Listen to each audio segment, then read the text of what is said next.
as an aside, I've actually been thinking a lot about Kim today, because the very first time we ever did any public panel for Supernatural, period, was at the Paley Fest during our first season. With Kim.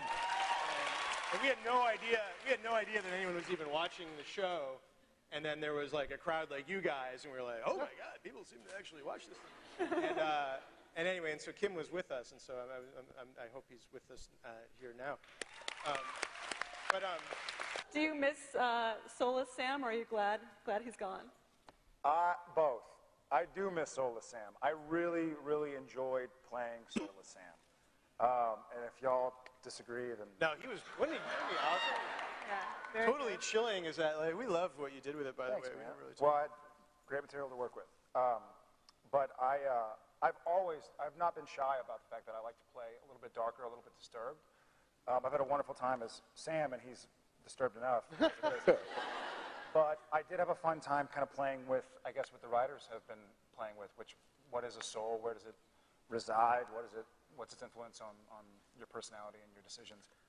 So I had a great time. I'm happy to be back, but I do miss the little guy. And I have to read this question just because it's the best phrasing ever. You know, and we talked a little bit about this backstage, but for the fans, Jensen, do you think that Dean is finally getting back to his usual self now that Sam is all soulful Care Bear again?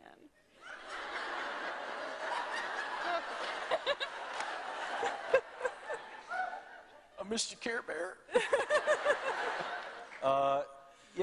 Yes, I do, and it was kind of a relief for me, because for the first half of the season, it was difficult, you know, to build a relationship with not only the actor but with a character for 5 years, and then to have that relationship severed, but then still have to work with that person was very difficult for me as an actor too. I mean, and it's a testament to what Jared was doing. I thought he was doing great as Soulless Sam, but he wasn't playing the character that I'm used to working with.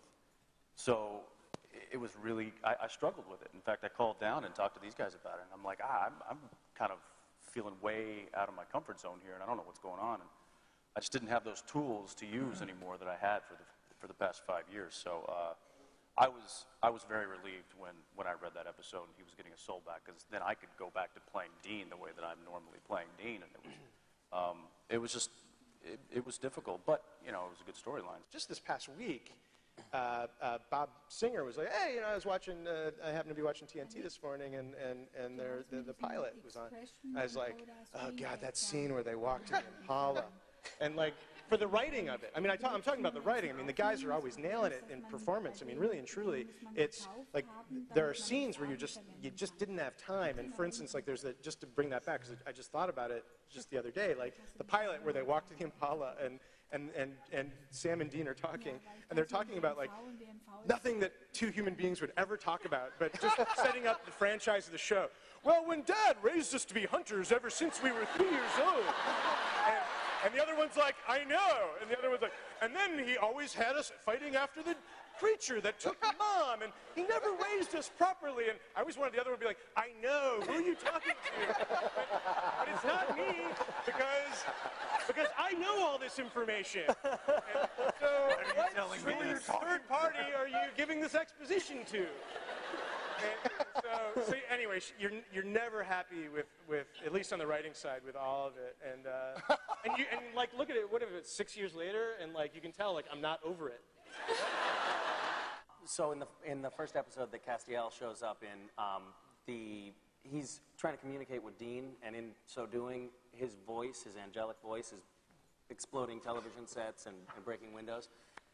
And so I, consummate guest star that I am, thought, oh, you know, I'm going to do this really deep, gravelly,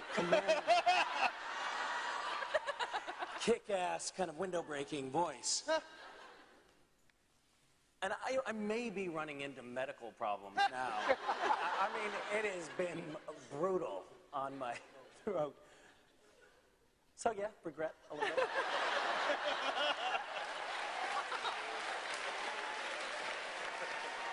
You know, what would be nice is if somehow Castiel like has a tank of helium with him, and then he just talks like I do normally. You know.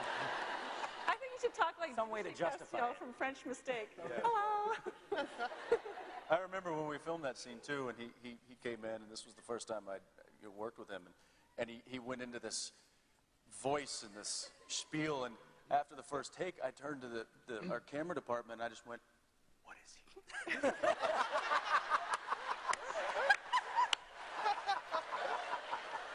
I was like, "Did he audition?"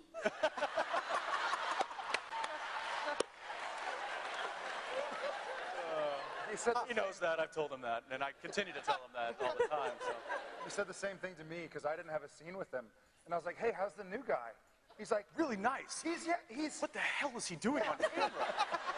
he's strange. Like it was never bad because he's not a bad actor, obviously. He's like he's really strange. And so we'd walk past him, and he's like, "I think he's in character. Look." So, and were you?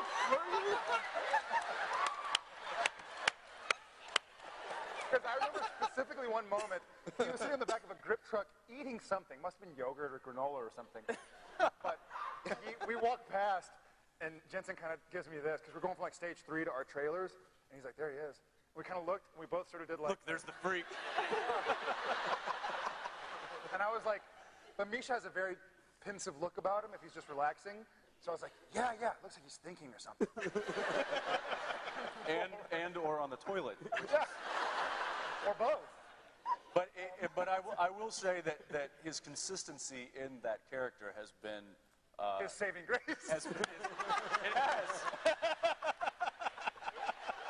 And it's really grown on me. Nice job, buddy.